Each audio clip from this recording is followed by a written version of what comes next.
Deus. Irmãos, antes da gente começar, como você sabe, a gente tem falado ao longo desse mês sobre prosperidade financeira, amém?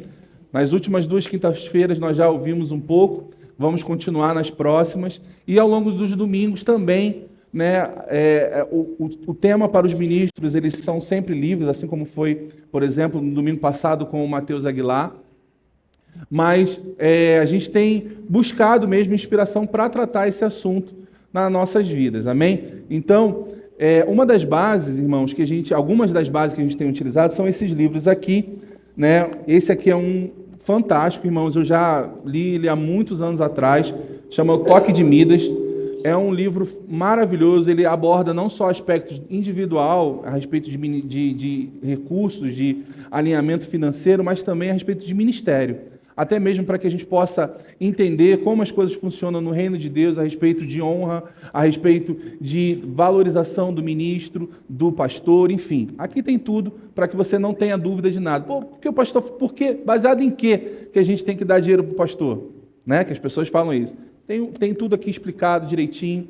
A gente não dá dinheiro para o pastor, você vai descobrir isso, né? A gente honra o Senhor, a gente honra a igreja, e a igreja paga um salário para o seu pastor. Amém? É assim que funciona. Amém? Amém? Ah, pensei que você não estava aqui comigo. Vamos lá, vamos acordar, gente. Hoje é domingo, está começando a semana, já está assim? Não, vamos embora. Ânimo! Um outro livro também importante, hoje eu estou meio,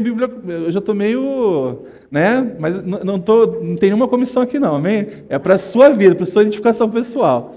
Outro livro fantástico, é Prosperidade Bíblica como Estilo de Vida, da Marisete, que é a nossa supervisora, juntamente com o pastor Amauri, eles lideram a região aqui de São Paulo, né? Esse livro aqui é fantástico, você vai ver a abordagem, é um livro com uma abordagem que parece que você está conversando com a autora. É muito maravilhoso, ela trata a respeito de princípios bíblicos, a respeito de prosperidade também, vai justificar muito. Se não tiver na livraria, lá no Verbo Shop, você vai, no final o Danilo vai estar lá, você vai procurar o Danilo, ele vai pegar para você direitinho, a gente vai encomendar trazer. Um outro livro, irmãos, esse livro aqui, ele traz mais aspectos para a administração de finanças pessoais. O nome desse livro é Prosperar é uma Decisão, do André Hummel. Esse não tem no nosso ministério, tá? Ele é ligado ao ministério do Orvalho.com, que é do pastor Luciano Subirá. Ele fala a respeito de coisas práticas. Por exemplo, eu devo dar dízimo da minha empresa?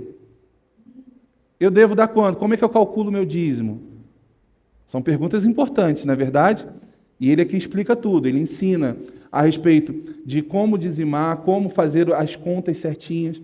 Por exemplo, a minha empresa, vou dar um exemplo para você. Na minha empresa, a minha própria empresa, ela já retira o FGTS, todos os impostos necessários.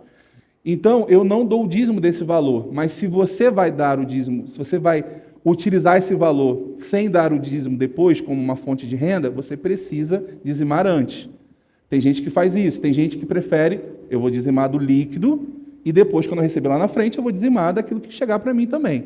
Aqui tem tudo explicadinho, melhor do que eu vou fazer. E melhor ainda, vai ser no sábado com a Cássia aqui explicando também algumas coisas para a gente. Talvez ela não vai entrar nesse detalhe, porque ela vai trazer algum aspecto de finanças pessoais, e você pode complementar com a leitura desse livro, que vai te ajudar bastante também. Então, isso aqui vai te dar dicas mais práticas. Ele usa até valores, é bem didático, muito legal. E esse último livro aqui, não menos importante, maravilhoso, do Charles Capps. Se você teve a oportunidade de ler, eu não sei se ele tem ali também, mas vale a pena, eu indico muito você comprar. Motivação para o Sucesso, Soluções Bíblicas para Ser Bem-Sucedido. Esse livro aqui é muito bom, irmãos. E ele fala também a respeito de prosperidade, eu vou até citar um dos trechos, né, desse livro aqui para vocês durante a ministração. Amém? Então eu te indico, irmãos, a você ir além. Amém? Eu penso o seguinte, conhecimento, irmãos, é sempre necessário. Ah, mas eu assisti todas as ministrações, e eu vi no domingo, ouvi a palavra sobre isso, já fiz seminário, irmãos. Ainda assim é necessário a gente buscar cada vez mais conhecer, se expor à palavra, para que a gente possa crescer a respeito desse assunto. Amém? Irmãos, enquanto eu não viver a totalidade, irmãos, eu vou continuar estudando. Eu preciso continuar, eu preciso avançar, eu preciso ir além da marca. Amém? Você está pronto? Amém? Quero que você abra comigo lá em Provérbios 11. Nós vamos aprender sobre algo maravilhoso. Provérbios 11, verso 24.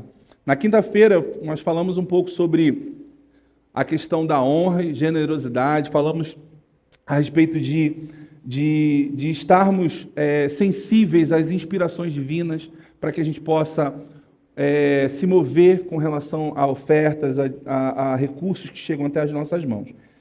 Eu vou começar com esse texto, depois nós vamos ler bastante hoje, amém? Você está comigo? Preciso que você fique bem ligado aqui comigo, tá bom? Não se disperse. Provérbios 11, verso 24. 11, 24, vamos lá. A quem dá liberalmente, ainda se lhe acrescenta mais e mais. Ao que retém mais do que é justo, ser-lhe-á em pura perda. A alma generosa prosperará, e quem dar a beber será descendentado. Irmãos, hoje nós vamos falar sobre dar. Amém? Coisa maravilhosa, não é? Muitas vezes, irmãos, eu não sei você, eu já até falei isso aqui algumas vezes, mas eu tinha a impressão que era muito melhor receber do que dar. É ou não é verdade? Talvez você possa pensar assim, não, pastor, sou muito santo, eu sei que dar é melhor. Mas, irmãos, é só você avaliar qual é a sua alegria maior, quando você promove algo para alguém ou quando alguém promove algo para você. Quando você promove algo, deveria gerar para a gente uma alegria maior, não é? Mas muitas vezes, irmãos, a gente está naquela condição assim, meu Deus, manda alguém. Meu Deus, faça alguma coisa por mim. Meu Deus, move o coração de alguém. E, irmãos, eu entendo isso. Eu entendo que as necessidades, muitas vezes, nos movem em algumas situações. Mas essa não é a melhor perspectiva divina. O padrão divino é que a gente possa entrar num fluxo de doação, de contribuição, de liberalidade, irmãos. E essa é uma das chaves para essa ministração de hoje. Nós precisamos ser liberais com aquilo que chega até as nossas mãos. Obviamente, irmãos, que não é de uma forma aleatória, de uma forma de qualquer maneira. Como nós aprendemos na quinta-feira, não devemos fazer nada de qualquer maneira. Nós devemos agir de acordo com uma inspiração, de acordo com uma orientação, de acordo com uma motivação do Espírito para as nossas vidas. Quando nós falamos a respeito de dar, irmãos, muitas pessoas travam em relação às igrejas. As pessoas já pensam, lá vem logo o pastor pedir dinheiro. Né? E como eu falei na quinta-feira, isso tem travado muitas pessoas. Pessoas de viver e experimentar tudo aquilo que pode ser recebido da parte de Deus por conta de algo que tem amado mais do que o próprio Deus, que é o dinheiro. E sinalizações, irmãos, de que a gente tem amado mais o dinheiro é quando a gente começa a pensar em coisas que têm muito valor para nós e a gente não abre mão disso. Quando a gente olha, por exemplo, o próprio exemplo de Abraão com Isaac, irmãos, ele abriu mão no coração, mesmo efetivamente não precisando sacrificar o seu próprio filho, mas no coração ele estava pronto para entregar para Deus. E é dessa maneira que nós precisamos viver e agir, não nos movendo pelo aquilo que a gente tem, que a gente possui, porque tudo isso é passageiro, irmãos. Eu posso ter uma frota de carros, eu posso ter mansões, eu posso ter casas em todos os lugares mais lindos do mundo, irmãos, mas no dia que eu for arrebatado, vai ficar para trás. E essa perspectiva, ela tem que permear as nossas decisões, ela tem que pautar as nossas decisões.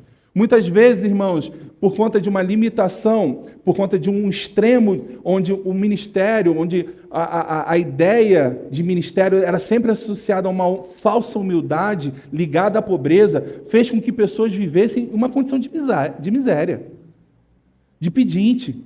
Não, crente bom é o crente humilde, é o crente que não tem. Não, irmãos, é justamente o oposto.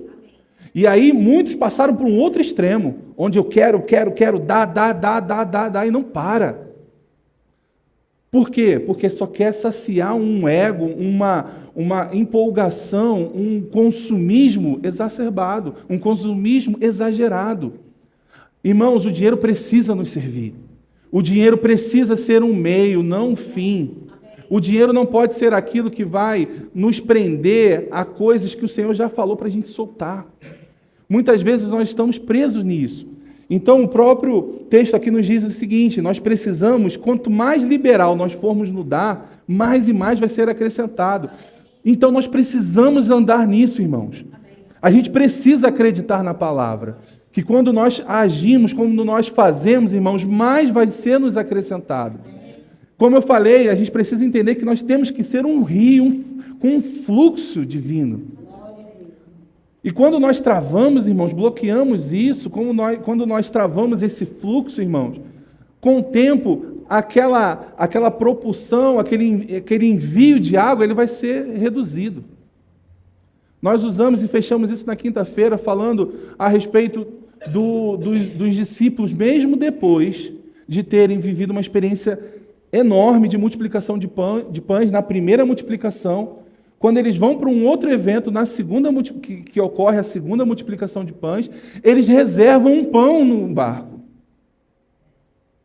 É meio que do tipo, olha, se der errado lá, a gente tem o nosso aqui. Se as coisas não acontecerem muito bem lá, eu tenho o nosso aqui. E se você está curioso para saber, assiste a ministração de quinta que você vai pegar esse mais detalhe. Amém? Mas ele fala, olha, está aqui, eles guardaram ali. E quando você olha a primeira multiplicação, sobram 12 cestos cheios. Na segunda, só 7. E Jesus destaca isso. Não fica desapercebido pelo nosso Senhor. Ele destaca, vocês repararam que só sobrou 7 dessa vez? Vocês acham que eu sou bobo? Você acha que eu não vi o que aconteceu? Entende, irmãos? Então isso é muito sério e a gente precisa entender e lidar com o dinheiro de uma forma muito séria.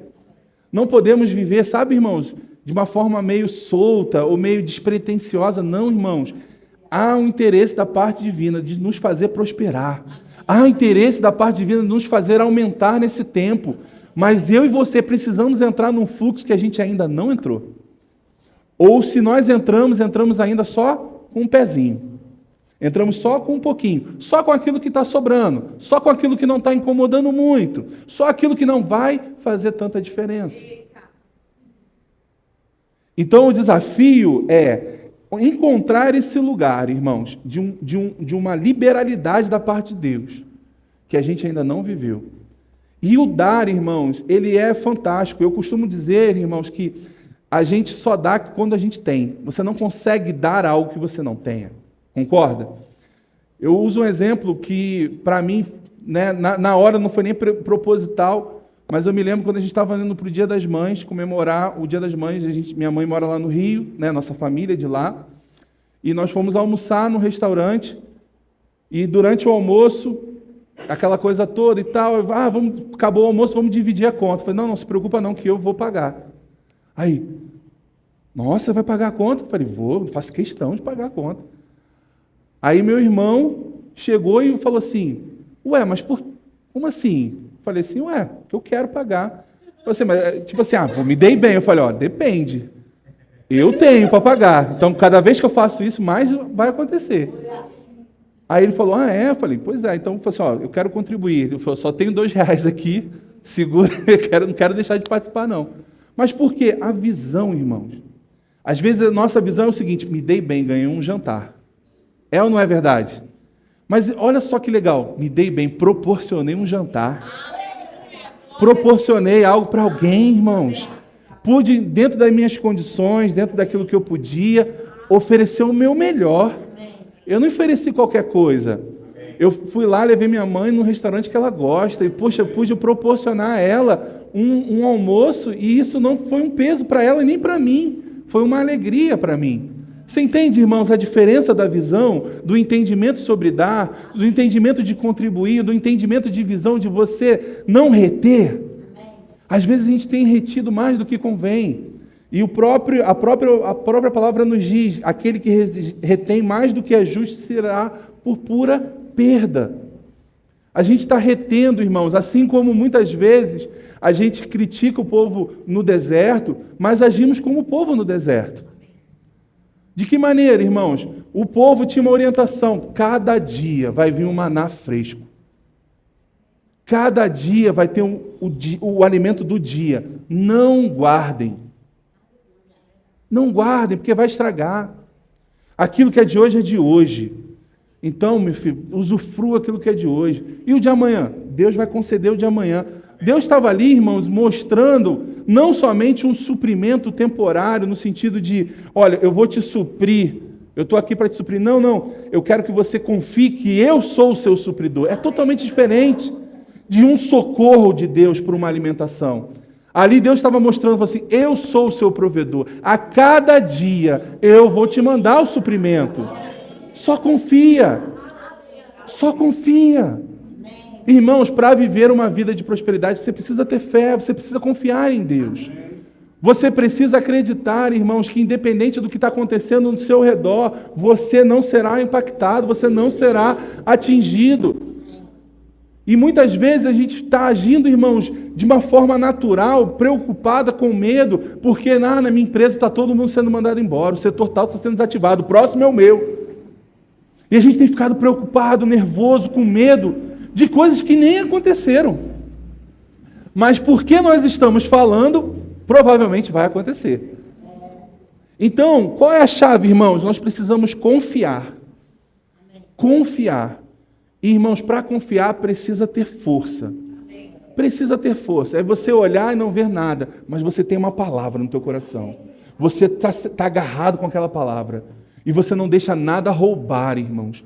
A palavra que o Senhor confiou a você, você sabe quem falou para você. Não foi alguém numa empolgação, não foi alguém que falou aleatoriamente, não foi alguém que, motivado para te agradar, te falou que vai dar tudo certo. Não, você sabe, foi Deus que falou comigo. Então vai dar certo. Ah, mas não está aparecendo, o negócio está piorando, está arrochando mais. Vai dar certo. Vai dar certo. Por quê? Porque Deus não mente. Deus não se engana. E Deus não está fazendo continha, irmãos. Deus não está lá, tipo, para Michela é ministra, né? Pastor, não. Para fulano, não, Deus não está fazendo isso, irmãos. Da parte de Deus está tudo liberado. Agora, nós precisamos acessar isso. Acessar através de quê? Dos princípios. Dízimos, ofertas. Através do quê? De uma obediência a uma inspiração. Através de quê? Através de uma vida consagrada a Ele. No final, depois eu vou te apresentar, nós vamos apresentar uma ideia para vocês de algo que a gente vai fazer isso como igreja. Amém? Mas guarda aí que no final a gente vai falar sobre isso. Abra comigo lá em Lucas 6, por favor. 6, o verso... Vamos começar no 32. Você está comigo? Amém? Glória a Deus. Lucas 6, 32 diz assim, eu vou explicar o contexto para que a gente não tire o 38 de fora desse contexto. Amém? Muitas pessoas tiram o 38 do contexto, a gente vai entender o contexto e vai aplicar ele dentro daquilo que a gente está falando hoje. Amém? Então vamos lá comigo. Se amais os que vos amam, qual é a vossa recompensa? Porque até os pecadores amam aos que os amam. Se fizerdes o bem aos que fazem o bem, qual é a vossa recompensa? Até os pecadores fazem isso. E se emprestai àqueles de quem esperais receber, qual é a vossa recompensa? Também os pecadores emprestam aos pecadores, para receberem outro tanto. Amai, porém, os vossos inimigos. Fazei o bem e emprestai, sem esperar nenhuma paga. Será grande o vosso galardão e sereis filhos do Altíssimo, pois ele é benigno até para os ingratos e maus. Sedes misericordiosos, como também é misericordioso o vosso Pai. Não julgueis e não serais julgados. Não condeneis e nem sereis condenados. Perdoai e sereis perdoados. Olha o contexto, irmãos. Dai e dar-se-vos-á. Boa medida, recalcada, sacudida, transbordante, generosamente vos darão, porque a medida com que tiveres medidos, vos medirão também. Então o contexto é o quê? Ele está fazendo sempre a associação. Olha, não julga para não ser julgado. Não faça isso para não sofrer isso. Não faça aquilo para não sofrer aquilo. Então ele vai pontuando. Óbvio que a gente pode, e vamos tirar isso para o contexto que a gente está falando agora, que é sobre recursos, sobre dinheiro. Mas eu quero que você também tenha essa visão. O impacto é para tudo que a gente faz. Amém? Então a gente precisa ter essa consciência. Se a gente faz algo por alguém, a gente vai receber boa medida, sacudida, recalcada e transbordante. Então, irmãos, escolha bem o que você vai fazer. Amém? Mas vamos lá. Então, dai e dar-se-vos-á. Boa medida, recalcada, sacudida, transbordante. Irmãos, o escritor, ele Quando o Lucas ele vem nesse detalhe, irmãos, ele não foi só numa linha de olha, vai e dá-se-vos-á. Não, ele é bem específico. Ele fala, olha, para você não ter dúvida, toda vez que você entra nesse fluxo, a volta para você, ela não vai ser só na mesma medida. Quando Isaac ele semeia na terra, lá em Gênesis, no capítulo 26, no verso 12, não precisa abrir não. A palavra diz que Isaac semeou naquela terra e no mesmo ano recolheu 100 por um, porque o Senhor o abençoava. Você imagina você semear algo e colher 100 vezes mais? Aleluia. Sabe, irmãos, eu quero que você entenda, essa é a proposta. É isso, é a forma como o reino de Deus funciona. Aí o sistema do mundo, a orientação da sociedade é o quê? Guarde, reserve, retenha, se proteja.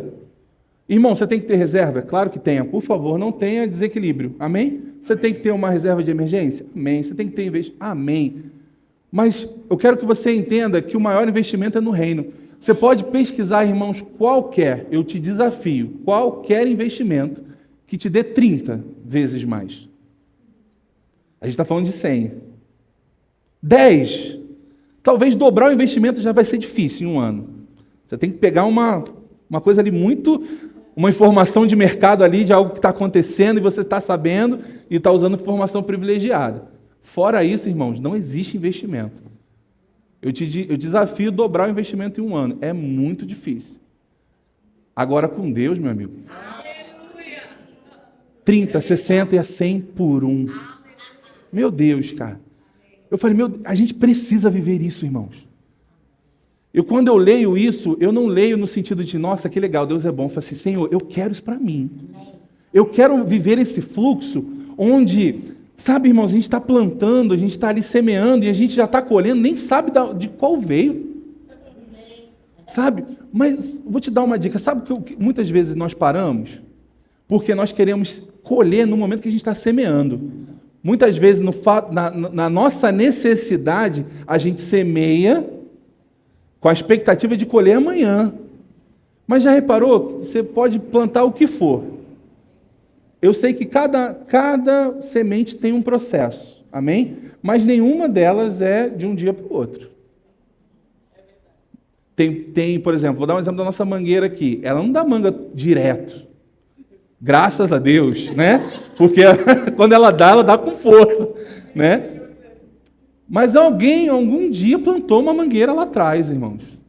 E anos se passaram. Eu me lembro quando nós tínhamos... meu avô, ele veio do interior de Minas.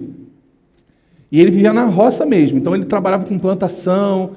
Então, a casa dele, irmãos, era um quintal assim frutífero. Tinha goiaba, tinha de tudo que você imagina lá, ele arrumava um espacinho e plantava. Minha avó ficava desesperada, porque a casa ficava cheia de fruta, tinha que limpar e tal. E, irmãos, e a mangueira, eu me lembro que demorou para crescer. Ele plantou lá a semente e tal, aí ela foi crescendo.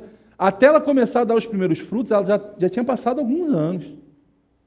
Então, muitas vezes a gente está ali, irmãos. Escuta bem.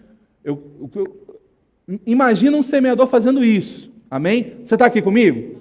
Imagina o seguinte, você vai lá, cava a terra, planta uma semente. Aí você fala assim, passou 3 semanas, poxa, não está vindo. Cadê a manga? Eu quero comer manga.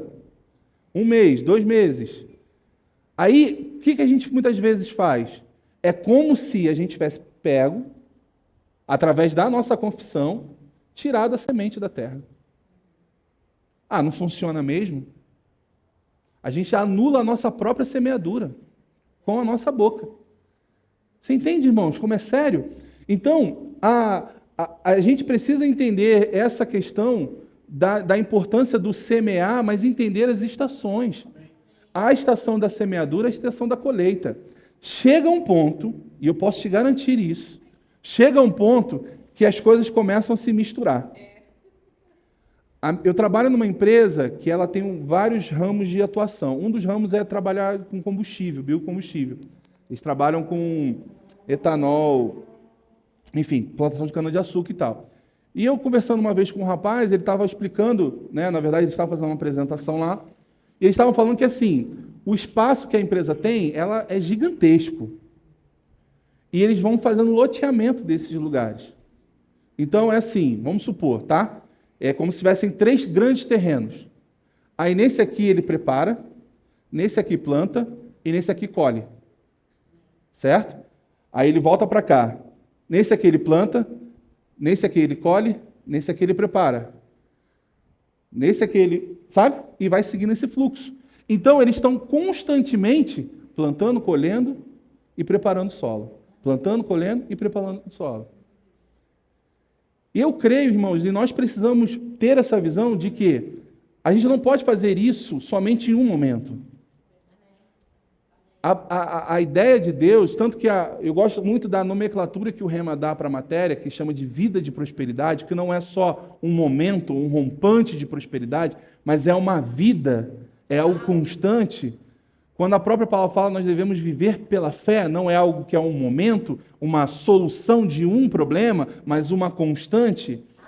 Então, quando nós olhamos e olhamos para a palavra, irmãos, e a gente começa a observar o contexto, a gente vai entrar num fluxo, ativando isso na nossa vida, de constância, onde a gente vai estar plantando, colhendo, plantando, colhendo, plantando, colhendo, plantando, colhendo. Por quê? Entramos num fluxo, não só num momento, numa empolgação, naquela, uau, fui.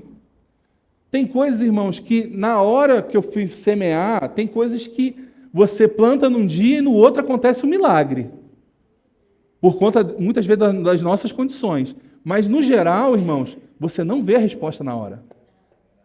E eu estou te falando isso por quê? Porque você pode ser, e eu creio que vai ser inspirado a fazer coisas diferentes e extraordinárias nesse tempo. E talvez você não vai experimentar imediatamente. Mas entenda uma coisa. De Deus não se zomba. Tudo que o homem planta, ele colhe, irmãos. Pode passar um tempo, pode não ser na hora que você espera, mas você vai experimentar da colheita da sua semente. Agora, não desanima. Não entre em parafuso, sabe? Não fique preocupado. Só entre no fluxo. Então, como nós lemos aqui, irmãos, a matemática de Deus, ela é, primeiro, já numa boa medida, o retorno. Então, você tem um retorno boa medida, recalcada, sacudida e transbordante. O recalcado, irmão, sabe quando você dá aquelas pancadas assim, sabe? Para ficar bem... Aí você ainda dá aquela sacudida e ainda transborda. Entenda uma coisa, a gente pode se esforçar muito, mas a gente nunca vai ganhar de Deus. Nunca. Você pode fazer o máximo que você fizer, mas Deus vai sempre te dar mais. Porque Ele é assim. Quando Ele não tinha... Irmãos, a maior semente que Ele poderia dar. Na verdade, é a semente que nos faz ser quem nós somos. Que é Jesus Cristo. Ele se fez, através de Jesus Cristo, alguém para poder nos salvar. E hoje nós estamos aqui celebrando, estamos aqui juntos por conta de uma semente divina. Irmãos, coisa maravilhosa. Uma semente, quantos milhões, bilhões de almas foram alcançadas? Entende? Então, a gente precisa aprender com o nosso Deus. O fluxo de doação, fluxo de contribuição, irmãos, ela uma vez ativada em nossa vida, irmãos, ela produz sabe, irmãos, um movimento extraordinário. E aí você pode pensar assim, pastor, mas essa coisa de dinheiro, isso é coisa de igreja. Isso não tem muito, Deus não se importa muito com isso, não. Vamos ler algumas passagens aqui? Abra comigo lá em Atos 10.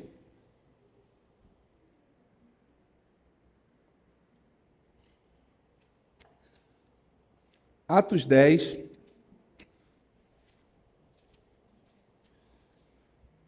Lá no verso 1. Morava em Cesareia um homem de nome Cornélio, centurião da corte chamada italiana, piedoso e temente a Deus, com toda a sua casa, e que fazia muitas esmolas ao povo e de contínuo orava a Deus. Esse homem observou claramente durante uma visão, cerca da hora 9 do dia, um anjo de Deus que se aproximou dele e lhe disse: Cornélio. Este, fixando nele os olhos e possuído de temor, perguntou: O que é, Senhor? E o anjo lhe disse: As tuas orações e as tuas esmolas subiram para a memória diante de Deus. Irmãos, olha que forte, irmãos. A palavra que Cornélio recebe, ela equipara ou ela condiciona a oração com as doações. Ou seja, a oferta de Cornélio, as contribuições, as doações de Cornélio, chegavam para Deus de uma forma que chamou a atenção dele. Você tem noção disso? Uma oferta chamar a atenção de Deus é porque é algo importante. Agora vamos ler um outro texto, né, que está lá no mesmo livro de Atos, no capítulo 5, verso 1. Atos 5, verso 1, diz assim, vamos começar no 4:36, tá? José, a quem os apóstolos deram o sobrenome de Barnabé, que quer dizer filho da exortação, levita, natural de Chipre. Como tivesse um campo vendendo, trouxe o preço e o depositou aos pés dos apóstolos. Entretanto, certo homem chamado Ananias, com sua mulher, Safira, vendeu uma propriedade, mas em acordo com a sua mulher, reteve parte do preço e, levando o restante, depositou aos pés dos apóstolos. Então disse Pedro: Ananias, por que encheu Satanás teu coração, para que mentisses ao Espírito Santo, reservando parte do valor do campo, ou conservando porventura, não seria teu? E vendido, não estaria em teu poder? Como, pois, assentaste no teu coração esse desígnio? Não mentiste aos homens, mas mentistes a Deus. Ouvindo estas palavras, Ananias caiu e expirou, sobrevindo grande temor a todos os ouvintes. Levantando-se os moços, cobriram-lhe o corpo e, levando-o, sepultaram. Quase 3 horas depois, entrou a mulher de Ananias, não sabendo o que ocorrera. Então Pedro, dirigindo-se a ela, perguntou-lhe: Dize-me, vendeste, portanto, aquela terra? Ela respondeu: Sim, portanto. Tornou-lhe Pedro: Por que entraste em acordo para tentar o Espírito do Senhor? Eis aí à porta os pés dos que sepultaram o teu marido, e eles também te levarão. No mesmo instante caiu ela aos pés de Pedro e expirou. Entrando os moços, acharam-na morta e, levando-a, sepultaram junto do marido. E sobreveio grande temor a toda a igreja e a todos quantos ouviram notícias desses acontecimentos. Forte, né, irmãos? Esse texto sempre gera em nós um grande temor. Por quê, irmãos? Como você pode imaginar que uma oferta geraria essa questão toda? Como o próprio apóstolo Pedro fala primeiro para Ananias, você poderia nem vender. Ou vender e ficar com valor, problema nenhum, era seu. O problema é que existia um fluxo na igreja, irmãos, que não poderia ser interrompido. Existia um fluxo de temor, de santidade, guardando aquele tempo na igreja dessa época que não poderia ser maculado. Por quê, irmãos? Eles estavam mentindo. Então, quando você abre uma brecha nesse nível, você poderia comprometer todo o mover de Deus, o que estava acontecendo naquele lugar. Aí você pode pensar: poxa, pastor, mas é sério demais para a gente entender a seriedade que nós devemos lidar com os recursos que chegam à nossa mão. Porque a gente atribui isso como nosso, meu, é meu. Como eu falei, o próprio apóstolo falou, ele poderia não vender. Ele não poderia não fazer nada com o dinheiro. Nem poderia ficar lá: poxa, legal, que bom que Barnabé fez. Mas aí na empolgação, opa, todo mundo elogiou Barnabé, eu quero essa glória também. Então, tá vendo aquele terreno lá? Eu vendi e dei para a igreja. Aí o pessoal: uau, que legal. Aí chega lá, quanto vale o terreno? 100 mil. Aí você chega lá, toma aí, ó, 10 mil. Para quê, irmãos? Poderia ficar com os 90, falar assim: gente, olha só, eu vendi, mas ó, eu trouxe uma contribuição para a igreja. Teria problema nenhum. Mas o problema foi querer entrar num fluxo onde você não estava sendo honesto. E Deus não vai promover, irmãos, guarda isso, é muito sério. A gente não pode querer viver uma coisa que a gente não está andando na altura daquilo. Não tem como. Não tem como a gente querer viver um fluxo onde a gente não está entrando nele. Não vai vir, pode até respingar alguma coisinha, sempre respinga. Mas entrar no fluxo, tem que estar junto. Tem que estar de cabeça. E eu creio, irmãos, nós estamos entrando, vamos entrar, e estamos entrando num fluxo aqui na igreja, de aumento mesmo. Mas não se prepara para qualquer coisinha não, vai ser aumento com força. Se prepare, irmãos. E como é que você se prepara, irmãos? Olha, Senhor, o que você quer que eu faça? Me diz aí, é um negócio novo, é uma coisa nova, é ficar parado só assistindo o Senhor fazer, eu fico... É doando, é contribuindo, é honrando, é valorizando, é me movendo em oferta. Seja o que for, Senhor, eu estou aqui. Sabe, irmãos, é entender, discernir as estações. Um bom semeador, ele discerne as estações. Nós vamos ler a parábola depois de semeador, nós vamos falar um pouquinho sobre ela. E para mim ela diz muito mais a respeito não só de como semeamos, mas também como recebemos. Porque às vezes nós não estamos preparando o nosso solo, que é o nosso coração. E a gente está ali como a palavra vai vir. Então, só que a gente não se preparou como uma boa terra. A gente está ali meio com os espinhozinhos e tal, a gente não limpou. Se você vai semear a terra e tem espinhos, o que você vai fazer, irmãos? Naturalmente falando, você vai limpar a terra, você vai arrancar, vai tirar tudo aquilo que possa sufocar o crescimento da semente. Não é verdade? Se você tem algumas barreiras, você já reparou que, por exemplo, árvores, mesmo as mais fortes e grandes, maiores, elas vão crescer, se tiver algum impedimento, elas naturalmente vão tentar se desviar para continuar a crescer. E se você quer ela de um jeito, o que você vai fazer? Você vai criar meios para que não tenha nenhum tipo de obstrução. É verdade? Então você vai preparar aquele espaço, preparar o terreno, para depois você semear a semente. E isso nós precisamos fazer conosco mesmo. Eu vou vir receber uma palavra, irmãos, eu preciso estar com o meu coração preparado. Para quê? Para receber a boa semente. Para receber a palavra e falar assim, olha, que ela cresça sem impedimentos, sem bloqueios, sem barreiras, sem nenhum tipo de obstrução. Então, quando nós olhamos aqui, esses dois casos, irmãos, o que isso nos mostra? Para Deus é importante a oferta. E se você olha o histórico de toda a Bíblia, você vai ver que em todos os grandes eventos sempre existia sacrifício, sempre existia oferta. E isso subia como um aroma agradável a Deus. Ofertas que subiam, ou seja, Deus ele tinha prazer na oferta. A oferta ela gerava prazer a Deus, agradável a Deus, mas não era qualquer oferta. Como nós falamos na quinta-feira, lá em Malaquias, no capítulo 1, onde Deus ele fala, para me entregar qualquer coisa, é melhor fechar a porta e te impedir de você entrar, meu irmão. Se você está com essa mentalidade, é melhor você nem entrar para você não fazer besteira. É nessa pegada. Mas o que eu quero te dizer nessa manhã, irmãos? Vamos observar, vamos olhar, vamos discernir aquilo que nós estamos fazendo. Como eu falo, irmãos, o momento de ofertório é um momento de alegria para nós e que nós devemos ter discernimento do que nós fazemos.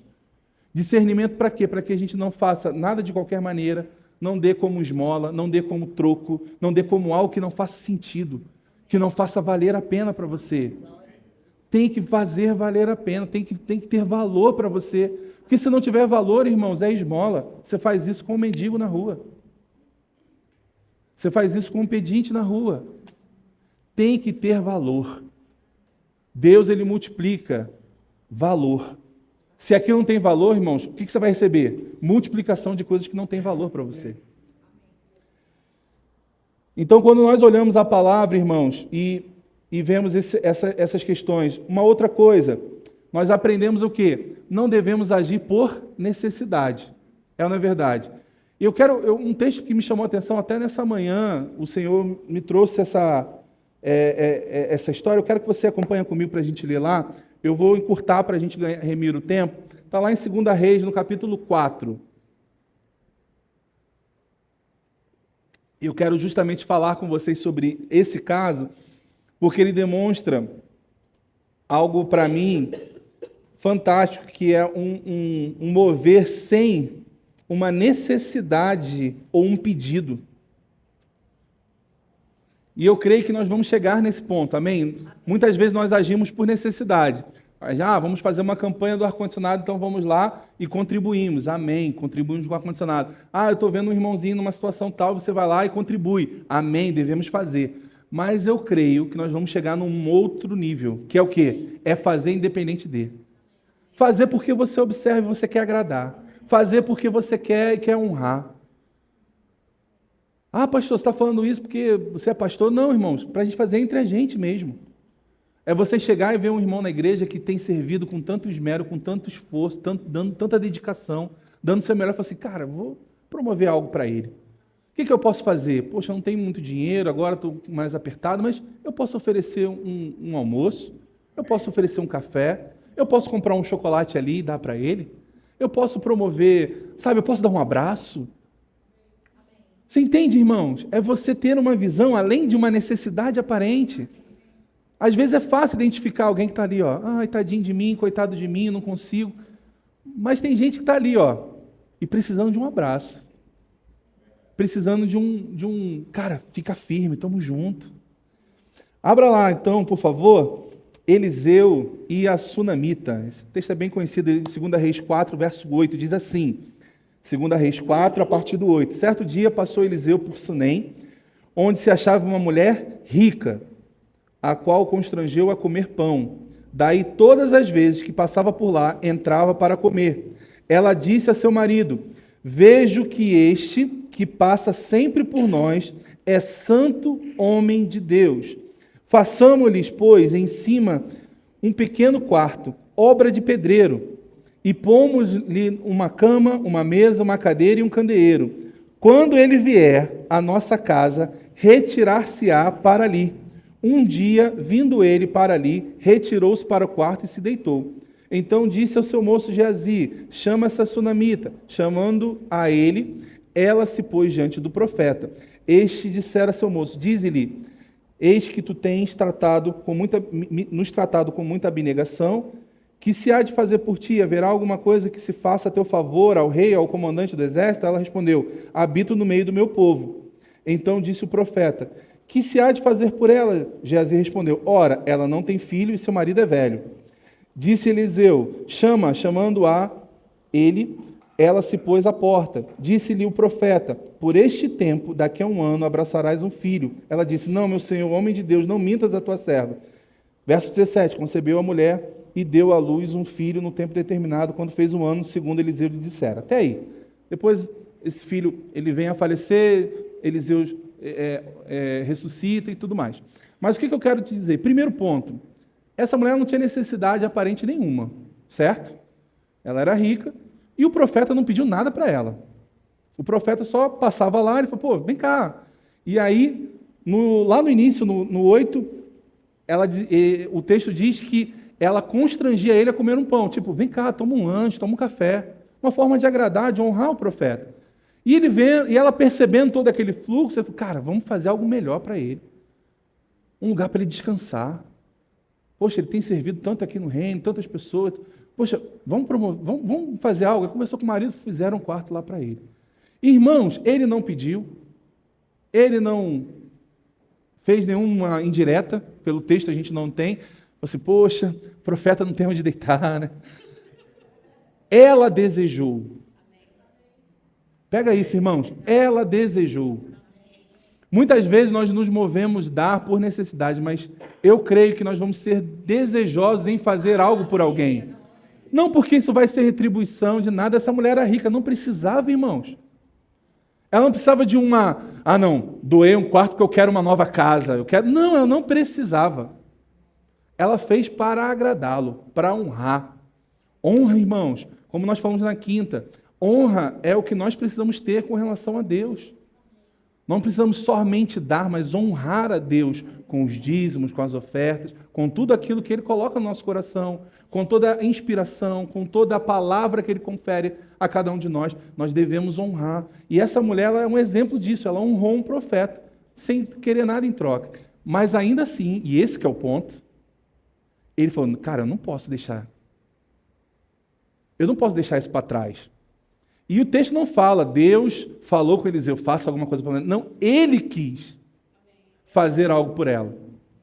E aí ele pergunta, pergunta lá para ela se ela precisa de alguma coisa de influência. Está tudo tranquilo aqui, fica em paz. Só estou fazendo para te agradar. Ele fala, não. Aí Geazi ainda fala, olha, ela não tem filho, o marido dela é velho. Não precisava ser, né? Então, achei ele meio grosseiro ali, né? Mais idade, né? Velho. Chamou de velho. Ou seja, para dar aquela entonação mesmo de milagre. Não era natural acontecer. E aí ela, com certeza, de muitos traumas por desejar engravidar, ela fica naquele contexto e tudo mais. De, poxa, não cria falsas expectativas, né? Não me dê expectativas que eu já superei isso. Né? E Deus, através do profeta, ele supre uma carência dela, um desejo dela. Irmão, se ela não faz aquele quarto, ela teria o filho dela? Olha só. Quero que você pense sobre isso. Se ela tivesse honrado o profeta, ela teria o filho dela? Ela teria aquilo que provavelmente, vamos entender, aqui, você concorda comigo? Talvez seja o maior desejo dela? De tudo. Aquela mulher rica. A ponto de, não tenho nada para fazer, vou arrumar um quarto aqui para o profeta. Então, olha só, irmãos, onde nós podemos chegar. Houve uma manifestação lá, quando nós lemos lá em Atos com Cornélio, a ponto de Deus tratar com um anjo, tratar com Cornélio através de um anjo e tratar com Pedro, para poder parar simplesmente o líder da igreja. Você já tem noção disso, irmãos? É como se fosse o seguinte, tivesse alguém aqui, numa região, orando, e o apóstolo Guto, vamos pegar o exemplo do nosso ministério, chegasse e falar, tem um cara lá em Osasco, eu quero que você vá lá e pregue a palavra para ele. Aí você tira o líder da igreja para ministrar individualmente para um cara ímpio. Irmãos, é muito louco, irmãos. Eu não sei se você está entendendo isso. Às vezes a gente acha tudo natural, né? Vai para lá, vem para cá. Não. Ele sai da igreja, imagina ele lá com um monte de responsabilidades, ele larga tudo e vai para o que nem ele queria. E ainda foi super arrogante no início da fala dele, chamando eles de imundo, de povo que não era escolhido. Então ele vai lá, se move por quê? Porque Deus ouviu e honrou a oferta dele. Da mesma forma, essa mulher nem já tinha mais expectativas com o filho. Nem tinha mais aquele, olha, deixa para lá. Chegou num ponto que eu não quero mais pensar sobre isso. E aí, por conta de uma disposição no coração, é como se ativasse algo. Irmãos, a nossa oferta, não uma oferta qualquer, e volto a dizer, não é questão de valor, não é questão de dinheiro. Você está entendendo isso, irmão? Você está entendendo mesmo, de coração? Mas uma oferta inspirada, uma oferta que gera uma gratidão, um desejo de honra, ela gera um retorno absurdo para a gente. Quantos e quantos testemunhos eu poderia citar aqui, irmãos? Eu peguei esses dois especificamente para te mostrar. Houve salvação numa família inteira, porque um homem orava a Deus e dava oferta. E cuidava das pessoas. Ele e a família inteira, ele reuniu todo mundo para ouvir Pedro, o líder da igreja na época. Pensa no ministro mais top. Cara mais famoso aí do Brasil. Então, esse foi o cara que foi lá ministrar na casa de Cornélio. Uma igreja de milhares de pessoas, irmãos. A gente já nem sabe mais, porque já tinha passado duas grandes levas de milhares, fora o que estava acontecendo depois.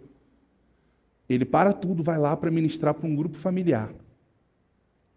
Por conta de um coração rendido ao Senhor, desprendido. Isso é muito sério, irmãos. A gente precisa entrar nisso. Pastor, vamos mais fundo, irmãos. Vamos com mais intensidade. O que a gente não pode deixar isso para trás. A gente não pode lidar com isso de, poxa, legal, que bom para a Sunamita, que bom para Eliseu. Não, vai ser que bom para mim. Que bom para mim, porque eu fiz aquilo, eu fiz aquele ato, eu fiz aquele gesto.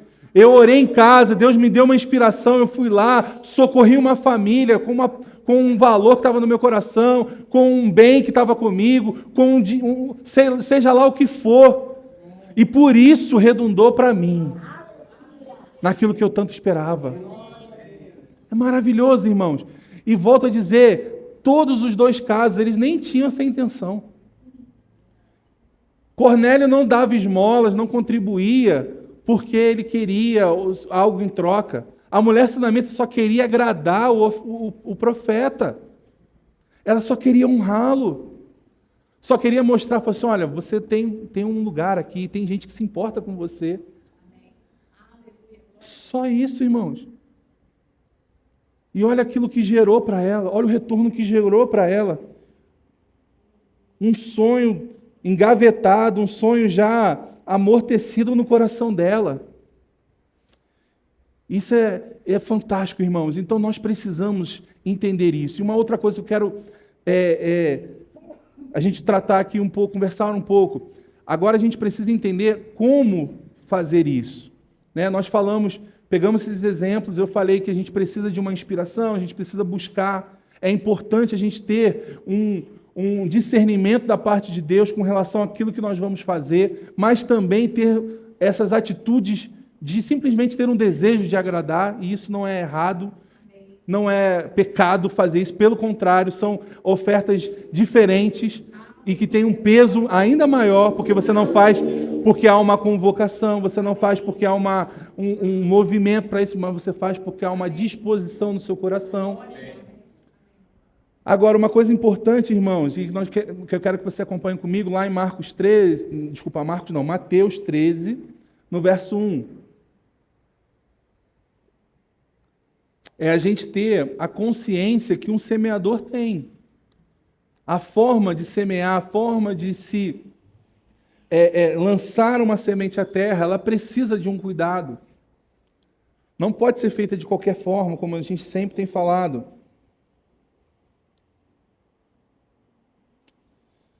Você chegou lá comigo? Mateus 13, verso 1, diz assim, naquele mesmo dia, saindo Jesus de casa, sentou-se à beira-mar, e grandes multidões se reuniram perto dele, de modo que entrou num barco e se assentou, e toda a multidão estava em pé na praia. E de muitas coisas ele lhe falou por parábolas e dizia, eis que o semeador saiu a semear. E ao semear, uma parte caiu à beira do caminho, vindo as aves a comeram, outra parte caiu em solo rochoso, onde a terra era pouca, e logo nasceu, visto não ser profunda a terra. Saindo, porém, o sol a queimou, porque não tinha raiz, e secou-se. Outra caiu entre os espinhos, e os espinhos cresceram e a sufocaram. Outra, enfim, caiu em boa terra e deu fruto, a 100, a 60 e a 30 por um. Quem tem ouvidos para ouvir, ouça. Até aí, vamos aqui agora para o 18, só para que Jesus comece a explicar sobre a questão do porquê ele falava em parábolas, e depois ele explica a parábola. No 18 diz assim, atendei vós, pois a parábola do semeador, a todos os que ouvem a palavra do reino, e não a compreendem, vem o maligno e arrebata o que lhe foi semeado no coração. Este é o que foi semeado à beira do caminho. O que foi semeado em solo rochoso, esse é o que ouve a palavra e a recebe logo com alegria, mas não tem raiz em si mesmo, sendo antes de pouca duração, e lhe chegando a angústia ou a perseguição por causa da palavra, logo se escandaliza. O que foi semeado entre os espinhos é o que ouve a palavra, porém, os cuidados do mundo e a fascinação das riquezas sufocam a palavra e fica infrutífera. Mas o que foi semeado em boa terra é o que ouve a palavra e a compreende. Este frutifica e produz a 100, a 60 e a 30 por um. O que esse texto nos mostra, irmãos? Nós podemos cumprir um ato e esse ato não ter resultado, ou ter um bom resultado. Qual é a diferença? É a forma do solo. Muitas vezes a gente ignora a questão da preparação e também do discernimento do solo. Por exemplo, o solo rochoso, como o próprio texto diz, eu não entendo de plantio, mas a gente entende pela palavra que o solo rochoso ele não tem muita terra. Então, ele chega uma hora que ele bate na terra e não consegue profundidade para as raízes, não consegue consistência, não consegue estabelecer uma base. Quando a gente fala dos espinhos, os espinhos eles sufocam o crescimento, eles abafam o crescimento daquela semente. Quando ele fala sobre a beira do caminho, são coisas que não têm nem mesmo um plantio de fato, eles ficam soltas e logo se é arrebatado, né? Se é levado aquilo. Então, o que isso demonstra? A gente precisa ter cuidado onde nós estamos plantando. E também como nós recebemos a semente. Porque existe o plantio e também o ser plantado como palavra. Muitas vezes a gente tem se preocupado ou focado muito em como plantar, e de fato é importante, mas também como receber. Receber também é importante. Dar é melhor, mas receber também tem a sua importância. E a forma como nós recebemos também diz muito, até mesmo para a nossa vida, a continuidade da frutificação. Então, por exemplo, quando eu recebo uma palavra, por exemplo, eu posso sair daqui hoje super empolgado. Uau! Vou viver isso, vou viver aquilo, vou fazer, vou acontecer. Só que amanhã vem o quê? Os espinhos que eu não tirei. Quais são os espinhos? Charles Capps, ele fala um pouco sobre isso, ele diz no versículo... Oi? Estou na Bíblia aqui e no livro, 103, corta aí. Página 103, diz assim, quando a palavra foi semeada entre os espinhos, eles brotaram e a sufocaram. Os espinhos já estavam lá. O que nos diz que precisamos arrancar alguns espinhos. Se os espinhos em seu coração sufocam a palavra de Deus acerca de prosperidade, você deverá livrar-se deles. Livre-se daquelas ideias que fazem você acreditar. Talvez não seja a vontade de Deus, que eu prospere em uma área específica. Medite na palavra sobre prosperidade na área específica em que está a sua necessidade. Livre-se dos espinhos, desenterre as pedras e permita que a palavra crie raízes em seu coração. Então, irmãos, é fundamental o cuidado. Esse cuidado, ele precisa ser feito constantemente sobre nós. Constantemente na nossa vida. Por quê?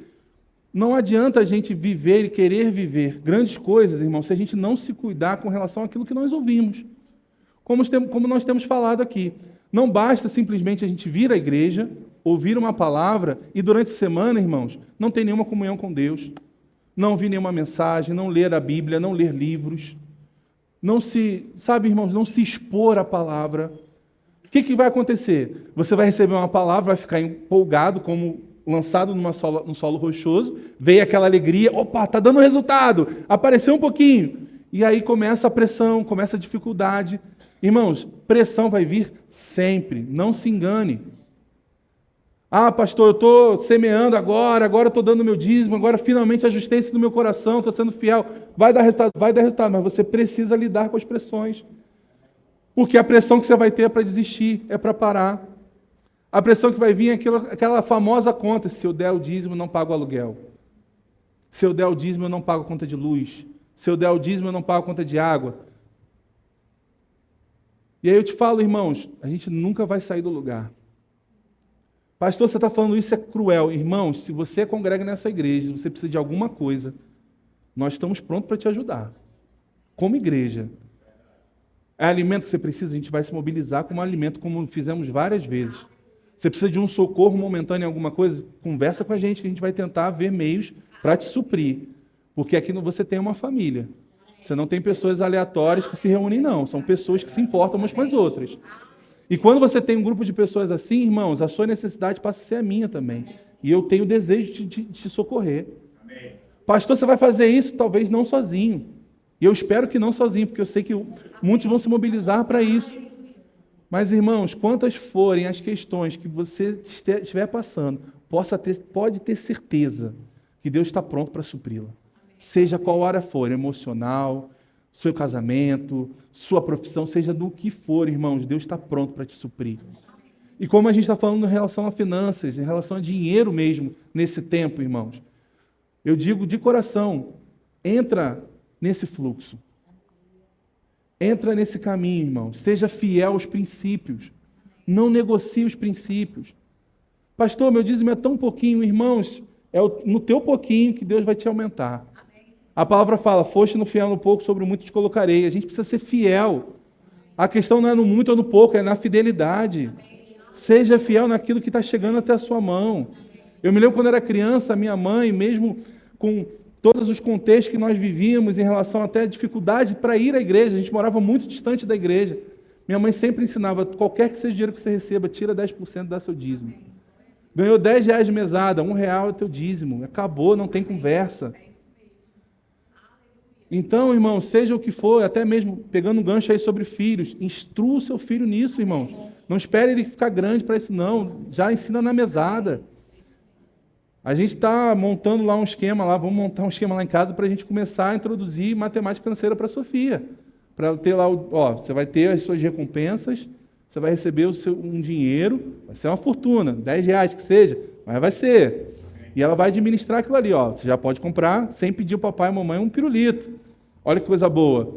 Né? E vamos ensinando de acordo com isso. Nós vamos ensinar para as crianças a respeito de generosidade. Estamos ensinando sobre vida de prosperidade para as crianças também, prosperidade financeira lá para eles, no nível deles. Obviamente, cada criança tem uma fase, tem um discernimento, mas nós, como pais, nós precisamos introduzir essa visão para as crianças. Porque, irmãos, depois, quando for nos milhares, ele não vai nem sentir falta. Ele não vai ficar titubeando se faz ou não faz. Então, o principal aqui, irmãos, é a gente entender, princípios têm que ser inegociáveis. Nós não podemos vacilar com isso. Porque senão não tem como nós vivermos tudo aquilo que Deus tem para derramar sobre nós, porque a gente não está ali preparado. É como se falasse, olha, Deus falasse para a gente assim, olha, eu quero que vocês fiquem aqui, aqui na frente. Aí você está lá atrás e a gente vai derramar um negócio aqui em cima. Só quem está aqui na frente. Aí você está lá atrás e fala assim, poxa, não veio aqui para mim, mas a instrução é para vir aqui para frente. É para cumprir uma parte. Ele não está falando que ele não está contando o limite para derramar. Ele só está falando assim, olha, se expõe ao lugar do derramamento. Se expõe ao lugar onde as coisas vão vir, onde o fluxo está chegando. Como eu costumo falar agora essa questão de praia, porque eu sou praieiro, né? Eu adoro praia. Tem um lugar aí da correnteza, irmãos. Se você pegar ali a correnteza certinho, você quer ir para o fundo lá, mais para o fundo, obviamente que é perigoso, mas eu falo no sentido da questão da facilitação. Você pega ali a correnteza, irmão, você não precisa nem nadar. Ela mesma vai te levando. Por quê? Você já está ali no fluxo, na direção certa.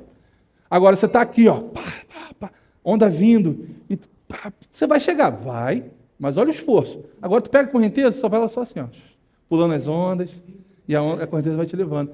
Essa é a proposta de Deus para a gente. É que a gente entre nessa correnteza divina, e Ele vai nos levando, nos conduzindo. Então, irmãos, prepare o seu solo, prepare o seu coração, e também discirna onde você vai plantar, onde você vai semear. Às vezes, irmãos, uma semente, entenda o que eu vou falar, uma semente, ela pode atrapalhar o mover de Deus na vida de uma pessoa, você sabia? Pastor, como? Pois é, imagina o seguinte, se você simplesmente faz porque está todo mundo fazendo, ou faz porque você achou legal, e você não tem nenhuma noção de nada, você vai lá e fala, vou dar aqui alguma coisa. A pessoa pode chegar e entender aquilo errado. Pode se ofender. Então, assim, é necessário a gente ter um cuidado onde a gente está plantando. Eu vejo, por exemplo, pessoas que, às vezes, elas têm as comprovações por conta de coisas naturais. Se choveu, é um sinal. Se fez sol, é um sinal. Ah, não, está tudo dando certo. Me ligaram. Irmãos, tudo que acontece é um sinal, você está totalmente exposto. Então, seja criterioso com os solos. Seja criterioso com as sementes. Um semeador não planta em qualquer lugar. Ele sabe onde vai plantar. Ele sabe onde ele vai cumprir.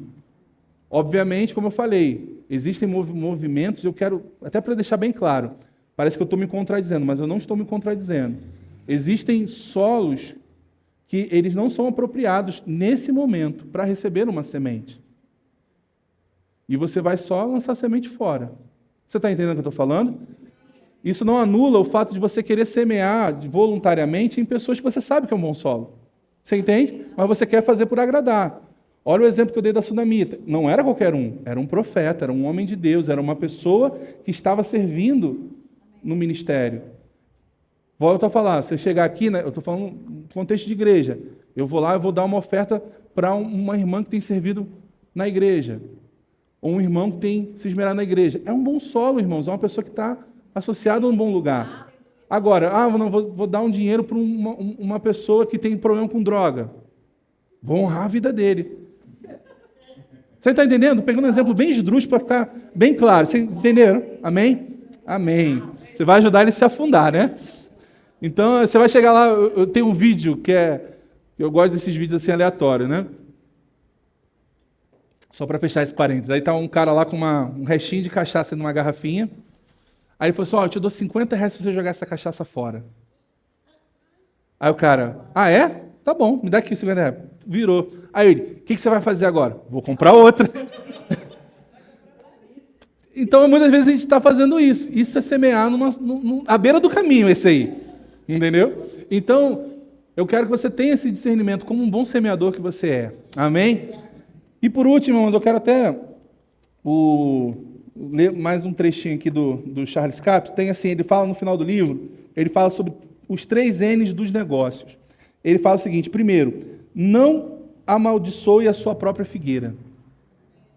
Não fale contra as suas finanças, o seu carro ou o seu negócio. Pastor, isso é tão óbvio. Pois é, irmãos. Se a gente começar a falar, lembrar de tudo que a gente fala, minha empresa as coisas não estão boas, não estão certas, meu carro não está funcionando, minha casa não presta. A gente está amaldiçoando o nosso próprio negócio. Então, é sutil, irmãos. É sutil. A gente precisa...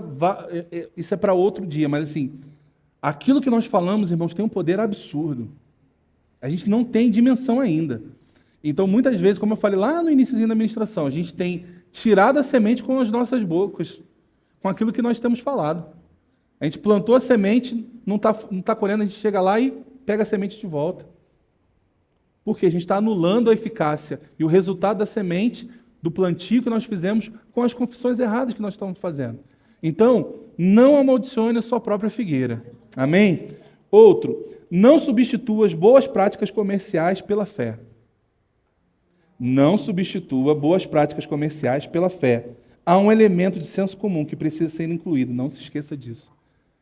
Ou seja qual for o seu negócio, qual for a sua ideia, qual for o seu trabalho, qual for a sua atividade, não substitua boas práticas comerciais pela fé. Elas têm o seu valor, têm o seu lugar, mas nunca acima da fé. A sua fé é o que te faz diferente, irmãos. Não se rebaixe ao nível de todo mundo. Amém? Terceiro, não substitua o princípio pela fórmula. Olha só que legal. Não substitua o princípio pela fórmula. Não fale o seu desejo, mas creia que o que você diz acontecerá. Creia que tudo que você falar acontecerá. Quando você crê no que está dizendo, está liberando forças espirituais. Apenas dizer não fará funcionar, mas dizer estar envolvido em operar o princípio. Amém? E aqui ele dá algumas dicas aqui. Faça essas coisas para tornar seu caminho próspero. Guarda aí, ó. Defina sua meta de prosperidade, conhecendo a vontade de Deus para o seu sucesso. Número 2, reconheça o reino como a fonte de suprimento. Número 3, busque a fonte, o reino, em vez de coisas. Plante boas sementes no reino. Obedeça a palavra de Deus, praticando as palavras de Jesus. Seja um doador, não um tomador. Não passe seu tempo dizendo coisas erradas. Fale continuamente a palavra de Deus acerca de prosperidade. Amém? Se quiser mais, depois compre o livro, vale muito a pena, irmãos. Maravilhoso. E eu creio que você, como eu, fui muito edificado, eu creio que você vai ser ainda mais. Amém? Então, tome cuidado com as suas declarações. Eu quero fechar com isso. Tome cuidado com aquilo que sai da sua boca. Toma cuidado com aquilo que você confessa. Pare de falar, está difícil. Pare de falar, está faltando. Pare de falar que não consegue. Pare de falar que o mercado está assim. Pare de falar que está todo mundo difícil. Irmãos, pare de ficar colocando barreiras. Pastor, é que você não sabe a minha área, irmãos, então mude de área. Se o problema é a área, mude de área. Estude, vá para outro setor, se prepara, mas não fica anulando, não fica amaldiçoando a sua própria figueira. Não amaldiçoe a sua própria estrutura. Uma vida de murmuração, irmãos, acho que todo mundo aqui já passou um bom tempo de vida, já sabe, irmãos, não te levou a lugar nenhum. O que a murmuração te levou, irmãos? A uma estagnação, a um descontentamento, a uma frustração. Não te conduziu a lugar nenhum, então vamos mudar. Se você não acredita agora, não tem problema, só muda, faça um teste. Eu acho maravilhoso em Malaquias 3 que Deus ele fala o seguinte: provai-me nisto. Irmãos, Deus é tão maravilhoso que ele fala assim: olha, você não está acreditando muito aí não? Me prova. Cumpre o que eu estou falando. E vê se você não vai viver. Cumpre, faça a sua parte e me prova. Deus se coloca à prova, irmãos. Meu amigo, minha amiga, não se limite, não se rebaixe. Amém? Amém. Então eu te desafio nessa manhã, irmãos, mude a sua confissão. Seja um doador, seja um semeador, seja um perito em semear. Irmãos, eu não quero ser qualquer um, não. Quero ser daqueles bravos mesmo, que sabe até a textura da terra, sabe? O cara fala assim, isso aqui é boa para cebola, mas para batata não é tão bom. Sabe aquele cara que é bem específico? Eu quero ser esse cara. A palavra ela fala em Romanos 12, não me lembro agora o versículo, mas em Romanos 12 ele fala sobre aquele que contribui com liberalidade. Existem pessoas, irmãos, que têm uma aptidão especial para contribuição. Pastor, irmão, eu não sei se eu tenho, mas eu quero ser o máximo que eu puder. Amém? Eu quero ser o máximo, mais perito que eu puder. Com liberalidade, é com liberalidade, vamos com força. Eu não quero ficar só ali no raso, não. Eu quero ir com tudo. Porque eu sei, irmãos, porque Deus não vai perder para mim. Não vai, porque Ele vai sempre mais. Eu não faço por isso, mas Ele vai fazer porque Ele é assim. Porque Ele é galardoador daqueles que o buscam. Se você está buscando a Deus, se você está fazendo a sua parte, Ele vai te recompensar. Se prepare, irmãos. Alarga teus celeiros, alarga teus lagares, alarga a tua estrutura, irmãos, para receber de um fluxo que você nunca recebeu antes da sua vida. Amém? Queria que você ficasse de pé.